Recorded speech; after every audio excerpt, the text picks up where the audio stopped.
Okay, welcome. My name is Darcy Ellerby, and I am chair of the board for Africa Youth Rising. I have some great guests here with me today, and I'm very excited to introduce a couple of board members to you, and then we are going to get into talking in more depth with Dan Parent, or with Prince Tulasi. Dan just sent the message in the text and distracted me, so sorry about that. But in any case, hi Prince, hi Mandy. I'm so glad to see you both here. I'm going to introduce a couple of board members quickly, and then we are going to jump into questions for Prince. Hi Jamie. Jamie is one of our board members. Jamie, where do you live? Tell us all. I'm in Boston, Massachusetts.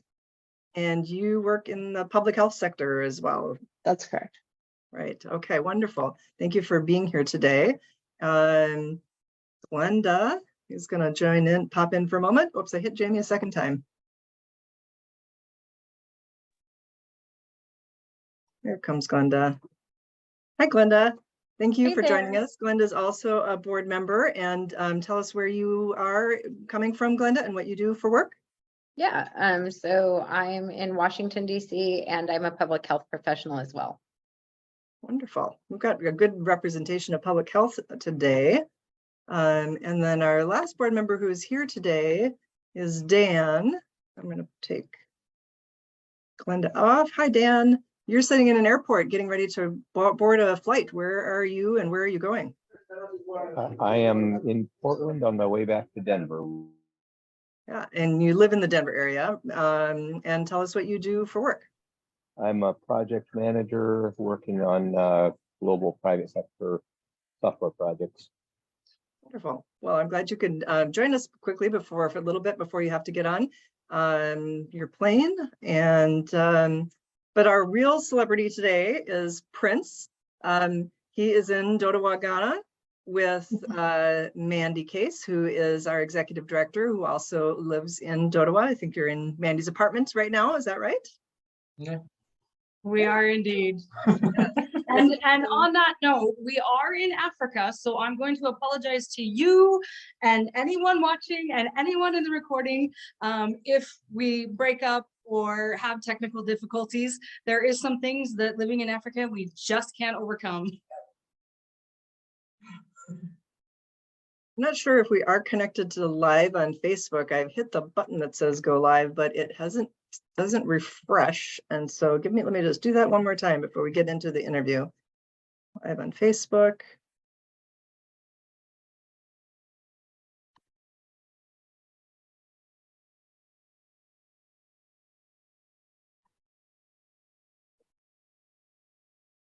There we go. I don't think that did start up the first time.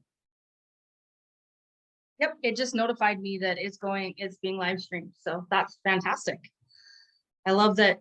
I love technology. I love and hate it, but I love that we're sitting in Africa and being live streamed all over the globe through Facebook and connecting with our board members who are on both sides of the continent. And it's just awesome. Awesome. Yes, it's really exciting. And I hope we have some Facebook viewers who are kind of stumble across our live stream and will pop in and join us. That would be wonderful. But in any case, let's get down to business. So we have decided at Africa Youth Rising that it would be a really fun idea to help connect more closely our supporters with individuals who are directly affected by the work we're doing.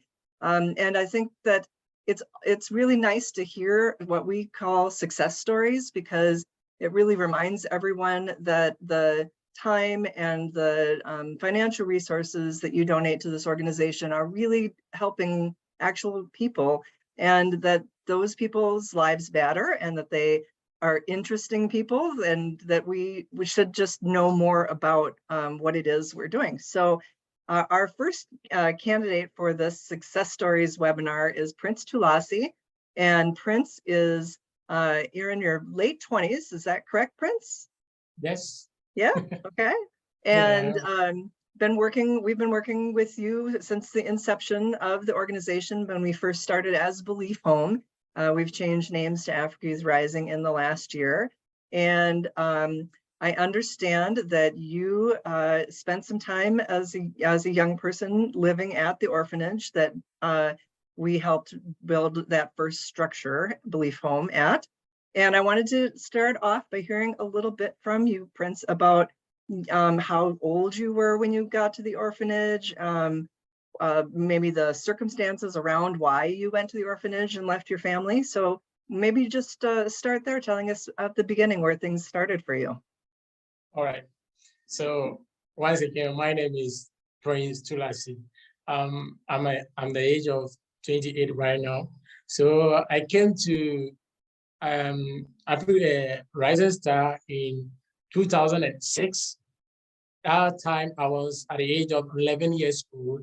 So I spent like 17 years old in Africa, Rising Star right now. So whatever happens in Rising Star right now, I know everything about Rising Star right now because how they treat us, how they put it in their condition and everything was bad. And it's like, you don't really love it, you don't really like it, but you don't have anything to say about it. But you just have to abide by whatever they say, or they just have to tell you to do it. Because in Africa, whatever they ask you, like an adult say, just do it, whether it's right or wrong. You are just a kid, you just have to abide by it, and just that is how it is. At the age of 11, you really didn't have much choice other than to just do what you were told, I suppose. Were you in fact an orphan when you arrived at Rising Star? Yes, I was infected, but for the first time, they have a way of treating you. Oh, yeah, my mother and my father was alive. Yes. Okay, so you were not an But- orphan when you first arrived. And that's an Yes. interesting detail because Both Many- his Yes. mother and father were alive. They were alive. yes, But I grew up from neighbors, sitting on family friends, like growing up with them, and they end up like, this is your parents can't take care of you. I didn't know my mother when I was growing up. I didn't know my father at all. So it's like you are finding a difficult life. So you have to just go to the orphanage to just get some help from the orphanage. So that is Right. how I ended from the orphanage. yeah. So what I think is very interesting about your story that I understand is that by the time Mandy met you, you were already in your early 20s and you had still not left the orphanage and you were living there and working there. So when you reached adulthood, why did you not leave? When I read the adulthood, I didn't leave because I have nowhere to go, no one to help me build my future, and I don't know where to go. So I just have to stay and just do whatever I want to do. Like they have to command you, and they are not going to push you or tell you whatever you want to do in your future. They just have to be like, whatever they tell you, you have to do. They didn't sit down to think about how your future is going to be, how you think further on your future, or how yourself you are going to be. It's like they don't just care about it, but it's like they don't question you about your future. They don't just care about it. So I was in their home and just like, this is how my life is going to be like. But I have plans and vision of what I want to be and what I want to become. So I don't have anywhere to go. You weren't So- prepared. You weren't prepared for being independent at that point, and so you just stayed there because it was easy, and you didn't really feel like you had a lot of other options. Is that right? It wasn't easy over there, staying in the house, but it's like, so as far as sometimes you just stay in the house, it's like, you don't have anywhere to lay or you don't have any shelter. So if you should ask yourself, if you are going out to stay somewhere, whom are you going to stay with? You don't know anyone staying close to you. You don't know anyone, any neighbor. It's like, I would just want to lay my head beside you. So you just have to just be in the house, and then whatever they tell you, you just have to suffer. And Yeah. they don't care. You mentioned that it wasn't easy and that maybe there was some, you could tell us a little bit about what life was like. Did you get to go get any education? Did you have enough to eat? Like, what was it like living at Rising Star? Share with us real quick. If you're talking to us, Mandy, and we can't, you're not close enough for us to hear you. Sorry, I'm so sorry. I didn't want to pop in screen. No, I think this highlights a lot of what you're talking about. As I was just asking Prince to share how old he was when he graduated senior high school. So for us, that would be like 12th grade, like graduating high school. How old were you when you graduated high school? I graduated high school when I was at the age of 20 years, 21 years old. So he was 21 before he graduated high school, which is super typical here, but it's even more typical for orphans who are not really orphans, but are ending up in orphanages because they don't start school early and there's no focus on schooling in the orphanage. So graduating high school after you're 20, not college, like high school after you're 20 is super normal. So that kind of puts some things into perspective too, that he, at 18, he was still like a freshman in high school. So even though he had technically aged out, I mean, he's still in high school and doesn't have anywhere else to go. So along what she was saying, like a little bit of a timeline. Yeah, that makes sense. Okay, so before even going to high school, I found it a little bit difficult going to high school because there was no one to support, no one to pay my school fees, no one to even take care of me. So I just have to be like, I'll be going to school, and there was a sponsor who have been coming home, like who has to sponsor all the kids who were in high school, like pay their school fees through high school days for all of them to go. So once I was about to start high school, there were others who were already high school, but I was not. I sat in the house for almost 1 year. So someone just came to the house and be like, "Friends, why are you in the house? Why are you not going to school?" I was like, "My school fees is not being paid, so I'm not going to school right now." And she was like, "Oh, I want to pay your school fees. So how is it? How am I going to pay it?" And whenever it happens like that, you can't tell them that they should actually give the money to you. It's after going to the caretaker in hands. So you don't have any say because she is your mother, she's your everything you have. Whenever you depend, she have to, go through her. So it's like, I'm giving your money to your mother, she's going to pay everything. I was like, she's not going to do that. I know, but you can't just say it because it will be like your caretaker is taking care of you, doing everything for you. And like, you just want to explode everything or say anything about her. And it was very, very risky. So you're saying that even when people were making donations or wanting to help support you, that support and that money was getting diverted to other people and didn't ever reach you to benefit you. Is that what you're saying? Yes, they don't give it to me at all. They keep it on their purpose and expecting someone. They were two people.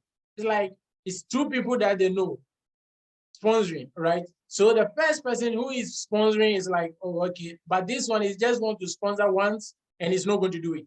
So the one who is going to sponsor me once, they take the money and keep it, and expecting the second one who always do it to come and pay my school fees for me. So it made me to start in this whole house for almost 1 year, not going to school, high school when I completed school. So this is a good example, I think, of one of the things that I think people don't necessarily understand about orphanages in developing countries is that the reason there are so many kids there who are not orphans is because the people running the organization are benefiting financially sometimes from having donors come in to support those orphans, but then they keep that money for themselves instead of actually using it to help the kids, right? Yes.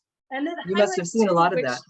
One of the things that I say is that they use the same kid to get multiple sponsors. So he had two sponsors to pay his high school fees. Neither one of them, the money actually went to pay his high school fees. That's really shocking and just upsetting.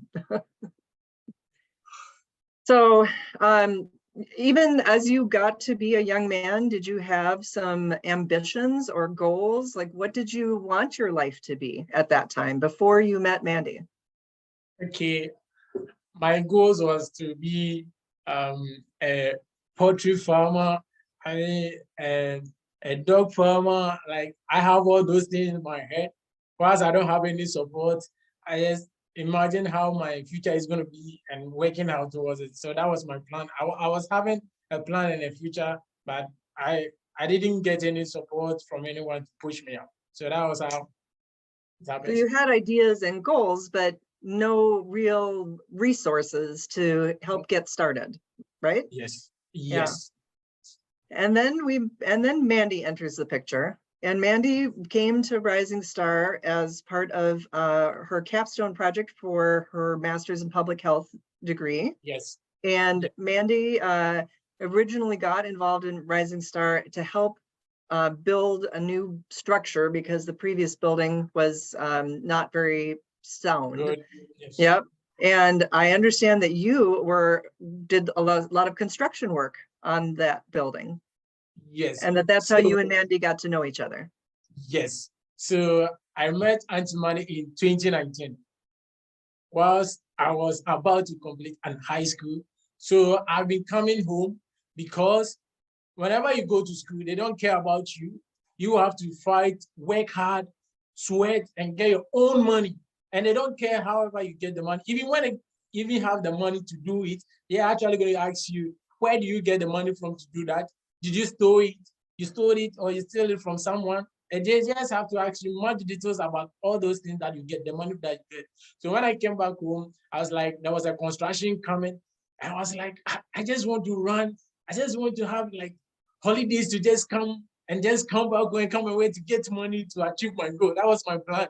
So when the construction was going on, I was actually getting money, saving money for something that I want to achieve in my life or in the future. Yeah, that was when Auntie Mandy met me, and she was like, you guys are 3 or 4 guys. I'm giving much opportunity for you guys to, go and further up education. And if you do well, I'm going to help you to move on. And I was like, okay, I made my choice, because before my brain was like, I didn't want to go to school because I don't have any support. I don't have anyone to push me, go to university. And she was like, don't worry, I'm here. I'm going to, help you to achieve your goal. And we started I have a scholarship to further on. And she was like, oh yeah, you did so well. So whatever happens in a school, you have to tell me, work on it. And that is when I started working with Auntie Mandy on myself and in my future as well. Yeah. And so Mandy, will you come on camera for just a minute and tell us a little bit about what your first impressions are when you first got to know Prince on that construction project and what stood out about him to you? Well, if you can see, I'm just beaming with pride. I'm sitting over here watching him, not even watching the kid, I'm just watching him. I'm so beyond proud of this guy. And really, at first, he's just a really friendly guy. He's friendly to everybody. As you can see, he's always happy and smiling. And really, I'm so excited for you guys to meet him because I want you to know just this amazing human being. And so, at first it was just very friendly. And then when we built Belief Home, part of my deal with the contractor was that he had to use the boys who live in the house that are of age as laborers. So it was an opportunity for the 3 boys. There was 3 boys that were all out of high school, all over 20, all just lounging around with no future, no idea of what to do, no job, no nothing. And I was like, you have to hire these guys as your laborers. And so he did. And so all 3 of them were given the same opportunity to work and make money. And I started talking to them about, okay, now you have money in your pocket. What are you going to do? Unfortunately, the other 2 boys did not choose well. They didn't choose to listen to me. They didn't choose to ask me questions. But really, when Prince and I bonded was that he would ask me. They don't teach kids. They don't even know what a savings account is. We don't have a bank in Dodua. We don't have a single bank. So they don't know about savings, and you don't put it in your mattress because somebody's going to come and take it. Right. So they don't know money management at all. And he would actually come and talk to me, and he would ask, what do I do with this? How do I do this? What if this? And then he decided he wanted to use his skills from his senior high school to make some projects.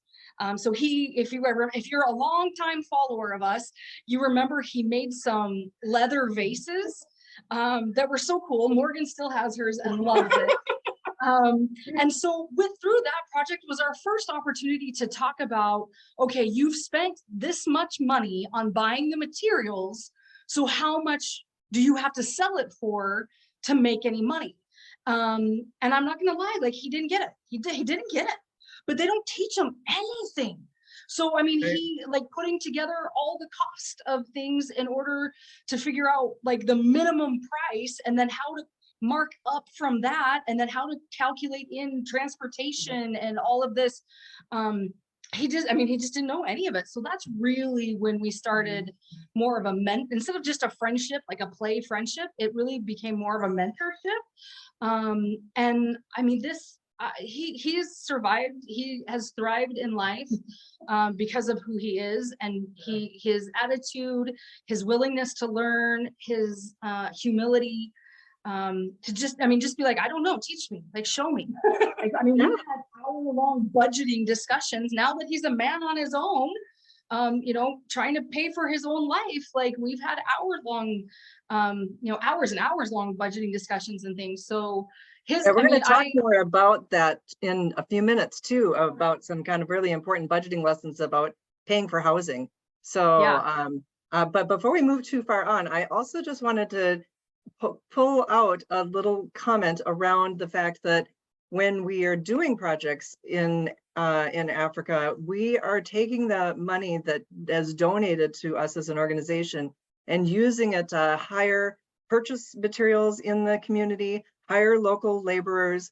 We're not relying on volunteer labor, although it's always, a nice bonus if we have volunteer labor, but we are really turning around and it's like that money works double, because not only are we actually building a project that's going to be benefiting someone, but in the process of building that project, we're also supporting the local economy and giving young individuals like Prince, who have an interest in improving their lives, an opportunity to do so. And that is really sort of the beginning of how we started working with Prince in a more involved way to help make sure that he got from just a young person with ambition and goals to improve his life to where he is today, which is really the exciting end of this story. So let's move on just a little bit. So I understand that you did get a scholarship from another non-governmental organization to cover your college schooling, right? Yes. And so you got this scholarship, but Mandy tells me you thought you couldn't take it and you weren't going to even go because why? I couldn't go because there was no sponsor, there was no one to push me to get to hit my goal. So I was like, who is going to do that? So I have the opportunity. So no, he's missing the practicality. School was too far away and he didn't have any way to pay for room or board. So a fluoride scholarship is great, except when you have nowhere to live and no way to feed yourself while you're taking advantage of that program.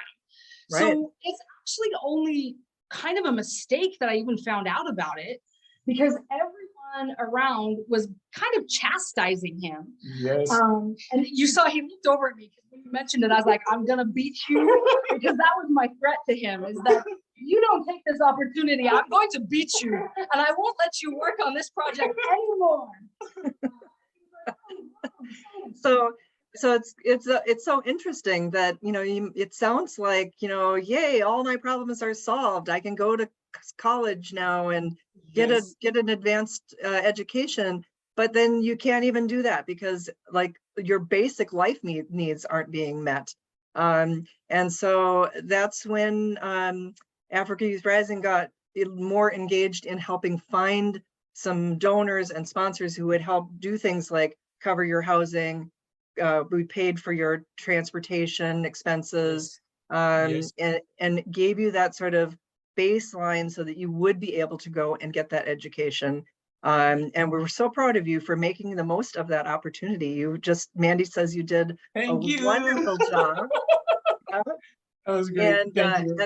at the end, you were offered an apprenticeship. Is that right? Yes. Tell us a as little a- bit about what you studied and what you did in your apprenticeship. Okay. I studied engineering. So I completed and how graduated from university, I have an internship. To have an 6-month intern. So through the intern, how Auntie Mandy taught me how to do my management, I was able to go through it. I know how to make my expenses, food and transport, because she taught me how to write those things down and how it's going to be beneficial for me. So at the end of the month, I know where my money is going and I know how much I do spend on food and transport and clothes. So I did all those things and I have to write it down and show it to them, like, look at what I did and am I trying? And it was like, yes, now you are trying, you're a big man. And I was like, oh, okay, so the next time I So have she to do gave it. you a homework assignment to write Yes, down everything. yes, so it's like, so I also show it to her and it's like, I was happy. It's like a kid who had a good opportunity in school. For I was like, Mom, can you see what I did? And she was like, yeah, you're doing so well, good. And I was like, I was so impressed that I was doing so much to support myself. And she taught me the best to push up. So that was how I was able to face my internship. So after my internship, I was working so hard, so hard. So after my internship and I came back home. So the school told me that, Prince, based on your hard work and your determination, you have been posted to work with engineers who do fix an elevator. And I was like, oh, I was so happy. I was so happy. And So you when I thought you came were back, going to live your life as a poultry farmer, and instead you ended up as an engineer working on elevators, right? Yes. It's like totally Yes. different. You it's never totally imagined. different. Yeah. This is totally different. So while the NGO came in to push me, I was having a huge vision, more than what I was even thinking. So the NGO helped me to push to make it, and I was able, like, if I had a support, I would be able to even do much bigger than what I was thinking beyond. So that was how I was able to make it. And after my internship, I had another like 2 months or 3 months attachment with them. So they wanted to see how I work, but they do pay me. I was like, oh, okay. And I was working with them, dedicating my energy, everything. And they were like, oh, good. You are so good as a fabricator. So right now we have to give you a position like a semi-technician so that you will be able to learn how to install elevators and at the same time how to weld whenever there is a problem of welding things in the elevators. You do a lot of do that. welding. You do a lot of welding also? Yes, I do welding and I learn how to install elevators. So these are the two He's an parts. elevator fabricator. So I do all those tools, and the engineer was like, he's so proud of me. So because I was already ready to learn and achieve something from it, because I do ask questions. Whenever I see it, I just want to ask questions. I just want to ask, how does this happen? Because I want to grow myself, I want to grow my future. So I don't just keep quiet. It's like the same thing I do to Auntie Mandy. It's like, how do I do this? It's like, do it like that. It's the same thing applies it at my workplace. And they also taught me how to become a good person and a semi-technician. So after that, they picked me like, Prince, you just have to come to the office. And I was like, okay. And I told Auntie Mandy, the office called me. I don't know what they have for me. I don't know any information that they have for me. It's like, okay, you can go and let's see what happens. And when I went, they just gave me my contract letter. And I was so happy to get my contract letter because I worked so hard for it. And I had it. And I was so glad. That day It we even sounds like you celebrated really my- earned it. Contract letter means a job, like a paid Yeah. job, like a salaried. a salary Not month. that I work today and I put my hand out and you give me whatever you're gonna give me for the day. And I mean, almost everybody here lives hand to mouth. They work today, they get money today, they go home today. He's actually a salaried Salaried month. employee. who's getting retirement, Mhm. paid leave.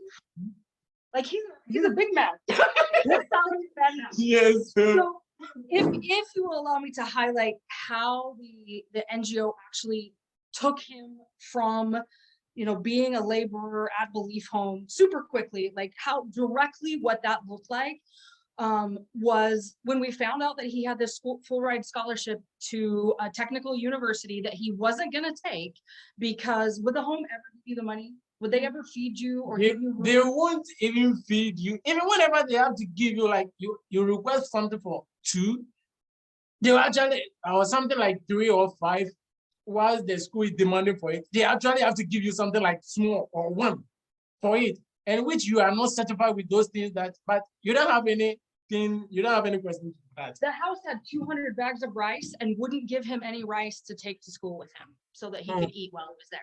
So he gets this great opportunity, thinks he has to turn it down because there's no one around to support it. He calls that pushing him, which in the US that means very different, but here it's literally holding them up while they're working. So we paid the room and board for the 2 years that he was at university. And when he's talking about how I taught him, like I would give him 50 CDs and say, this lasts 2 weeks and I better know how every single CD was spent when you come back. So that's how we learned budget management. Yes. And then when he completed his schooling, part of completing the schooling is a 6-month internship. Well, that internship happened to be in the city, which is super expensive rent wise, which we didn't even have. It was only 6 months, but even the money that we had in the bank was not enough to cover that. So we reached out to the same donors that had actually paid for his room while he was at university, and they covered his room for the additional 6 months for the school internship. Well, he did such an amazing job at that internship that company took him on for an 18-month internship. So at that point, we now need to come up with 18 months. Here, you pay rent all up front. You do not pay monthly. If you want a 2-year lease, you have to have the entire sum of 2 years to give to the landlord in order to live there. So for us to come up with another 18 months of rent in the city, I definitely Wasn't easy. building up our base, we still didn't have the money to cover that. So we had that, we reached out to that donor again, and they were like, yes, like, well, of course we're going to support somebody who's doing well. And then during that 18 months, about 8 months into that 18 months, he negotiated with them to get a pay for his internship, and his pay was like equivalent to like $2. Well, it was $2 an hour, but the equivalent of like receiving $2 an hour and living in the US. So it wasn't enough to live off of. It wasn't even enough to cover transport or food or anything. So throughout this whole internship process, we paid for his room, and then we paid, living fees. So he has to eat, he has to have transportation, like he has to get to school, he has to get to his internship, all of those things. So we paid that for that whole duration until he got a contract letter, and now he's a big man. Yes. Well, we have just 5 or 10 minutes left, and I want to make sure we get to the end of the story. So I want to ask a little bit about how you feel now after having accomplished all of this and established yourself in an apartment. Like, what do you think your future is going to be like, looking at it from today's perspective? Okay. From today's perspective, how I was helped to do all my management and everything and paying. So I think before that 2 years, I will be able to save money to occupy at least, I don't know, in Ghana, things do change. So whenever it is like $1, that means that and it's an example I'm giving, like whenever it's 2 years and the landlord is taking like $1, that means you have to budget something like $15. Yes, whenever it's ready, the landlord will be like, I just want to add something to your rent to pay it. So I'm targeting of saving money ahead of it. So whenever the landlord is like, this is amount I'm giving you to pay at the end of the 2 years. So do you have it? And I'll be like, yes, because I'm well prepared. I know how to do my management and my budget. So I'm able to face that. Yes. So even though you don't pay rent monthly, when we helped you cover your first lease 2 years in advance, part of the agreement was that you were going to save on a monthly basis the Yes. amount that you would need to, so that when your 2-year lease is up, then you'll have saved everything that you need so that you are able to pay your own next lease without any further assistance, right? Yes. Yes. Yes, Yes. that's a big accomplishment. So congratulations. Are you doing that? Yes, I'm doing that. I'm having huge, and I'm even trying to do it high, so that at the end of the 2 years, I'll be able to pay everything. And I have a huge plan that I told that money, like, this is what I want to do when the money is up. This is my target. That this is what I want to use the money for. And I'm doing that, and it's so good. So I just have to send my account amount in the account and scan it and show it to Auntie. It's like, this is the amount I have. And she's like, yeah, you're doing that. Yes, you taught me good. I'm able to occupy what you taught me, and I'm now happy for myself. So I'm so excited to hear Yeah. how well you're doing and how it's obviously rewarding to you to know that you are saving and preparing to take care of yourself in the future. I can see how proud you are of yourself, and you should be proud. So well done. Yes. Yeah. Thank you. Thank you Yes. so much. Thank What you. would you like to say to all of the individuals who helped support you over this time of transitioning from living at Rising Star Orphanage to where you are today? Yes. I don't know how to, come into a big conclusion. Like, I don't know to say thank you. God bless you so much for the amazing work that you are doing out there and pushing life, moving forward to, bringing the generation, changing generation lives. This is so amazing. I'm really impressed, and I'm so happy. I'm so happy. And I'm even teaching others how to even do this management and how to even live their own life, like the way the NGO the supporters also taught me to do it at workplaces, my friends, workplaces, everywhere I find myself. I was like, when you asked me for a penny, I was like, hi, how do you use your money? It's like, I bought this, I buy this, I buy that. I was like, no, you don't do that. You don't do that. Food is very important. You need to get your food, and then you have to know other expenses, write them down, and you know wherever your money is going. And one person was like, no, that was true. I have to do that. And at the moment, I was like, this is really going to help you. So when you do that, it's going to bring a better thing for your life. And last time he just came and was like, Prince, whatever you taught me was good, though. I even don't have money. I was even sick. I was able to save some money for hospital. I was even having food in the house in my refrigerator, and I was like, it really helped. I was like, that's a bonus for you. So you're actually trying to mentor and teach others now in your peers what the Yes. things that you learned from working with Mandy. I taught really- one person, and he's teaching like a dozen. And there's like 10 of them. That's so lovely.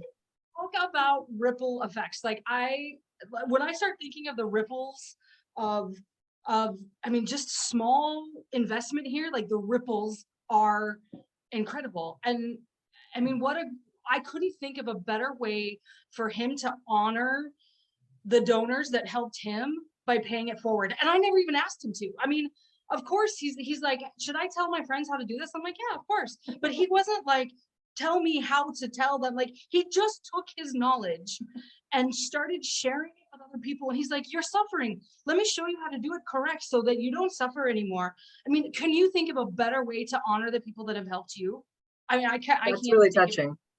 Yes. And when you're a big man and you're making lots of money, what do you want to do? Oh, when I became a big man, I was like, for my saving part, I just be like, Mom, right now I want to buy a house, then grow my business. Whenever I grow business, then that's what, like, I'll be an engineer, head engineer in a company, whilst I have other company working for me. I was like a big man. That is my target right now that I have in my head right now.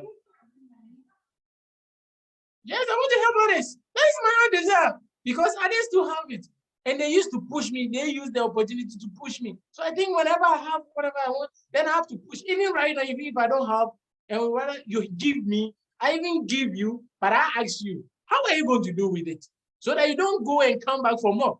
So even if I give you, yes, because this is how the NGO supports me. So I also have to tell them, if I give you, you have to go and come back and like, how do you spend your money? And you shouldn't come and ask me, and I'm fine. Oh, So I that's just want to wonderful. get money and support others. I was like, buy them and push them. So all the unified children that they are unified from the home, I do support anti-money for them. I have to call them with my own airtime credit to call them, and like sometimes anti-money will be like, you are doing a great job. Yeah, and I'll be like, all of a sudden I have a message in my voice like, anti-money send me a 20 series airtime. I was like, this is hallelujah. So I have to do that and call others, check on them, check on their family, check on their dad. How are your kids doing? How are they moving? And everyone, they were like, oh, thank you so much for the last time. We really appreciate for your support. And I was like, yeah, you always pray for good things to happen. So if you are fine, we thank God. So that is how I want to be rich, billionaire, and help others. I'm so excited for your future, and I know that you are going to be successful at whatever you do. I can tell you just have that energy and fire in wanting to make your life better and better and better. So I don't give up. I don't give up. Actually, money, I don't give up. I just want to do it. No matter what, I want to, even if I feel, I said I want to do it. Yes. I have the before energy. we close today, I just want to Alright. pause for a moment in case there is anyone who has a question for you that I haven't asked. And I don't know if anyone who's in the call is monitoring the Facebook Live, if we see any comments or questions from anybody who might be watching on Facebook. Is there anybody in the group? You can raise your hand, go off mute, and I'll bring you onto the spotlight while you ask a question. And it's okay if we don't have any questions because we covered a lot of things. So, all right, well, it doesn't look like we have any questions. So obviously I asked you all the things that people want to know already. So thank you so much, Prince, for sharing your story with us. Your excitement for life is very infectious, and I just feel really happy for having had time to listen to you talk and to get to know you a little bit better. And we're just so lucky that we have people to work with who really appreciate what little we are there to do. It feels sometimes like we are just doing so little, but when you get to actually see how it's touched an individual, as well as the ripple effects that Mandy was just talking about, it's actually kind of empowering. So I feel really good after this conversation. Thank you so much. So I really thank everyone watching me on live, sharing my story to them, knowing about how things are going on and helping others. I really thank everyone and every supporters that they do support me with, how they taught me good with it. I really appreciate everything. And when we did just a quick one, we did a video and I was like, Mom, I just wish to have the big opportunity to stand in front of everyone to be like, thank you so much. I thank you. And that is what I want to do. So God bless them. And I'm proud of that. Thank you. You are so welcome. I'm glad that what we have been able to do for you has made such an impact. So, all right, anything last you want to say, Mandy, before we close up this conversation? You guys see why I wanted you to meet him? Yeah, Meet him more. You see why he's on my Facebook all the time? He is just absolutely a ball of joy, and we make each other laugh all the time. And I honestly couldn't be prouder of him. I mean, like, if I'm gonna cry. For anyone who is watching this video either live or in the recordings, we'll be posting the recording on our website and our social media. If you see this later and you want to be a part of making these kinds of changes for people in Ghana, Your any amount at all that you are able to share with us from a financial support perspective goes a long way, and it doesn't just help one individual, it helps everyone in the community. So our website is at africayouthrising.org, and there should be donate buttons there prominently. You can donate with cash, mailing a check, with PayPal, through an online donation with your credit card. And if you're seeing this in real time, we are right in the midst of a really exciting match program where we have an opportunity to get an extra $10,000 from the doTERRA Healing Hands Foundation. And we have to raise $10,000 to get an extra $10,000. And that fundraising goal is being directed very specifically towards building a new day center for children that are disabled, so that they have a safe place to go during the day and get enrichment services while their mothers are then able to work and support their families. So it's really critical that we raise that whole $10,000. And I'm excited to say we're already $7,000 in to our $10,000 that we need to raise. And the deadline to finish that 10,000 raise is what date, Mandy? Do you know? The 24th. June 24th, 2023. So if you're hearing Let's this, do it sooner. let's do it sooner. But if you're hearing this watching this video outside that time frame, rest assured that any other donation routes have these same kinds of impactful changes in people's lives who really deserve all the opportunity that life can bring to them. And so that's why we are here as Africa Youth Rising. So thank you so much for your support. I enjoyed this conversation tremendously, and I can't wait to see who else we get to talk to next quarter when we bring in round 2 of our Success Stories webinars. So I will be seeing you again, I'm sure, Prince, and thank you for coming to talk with us this afternoon. And I know it's evening for you, so thank you. Yes, thank you too. Thank you. We love you. Bye, everyone.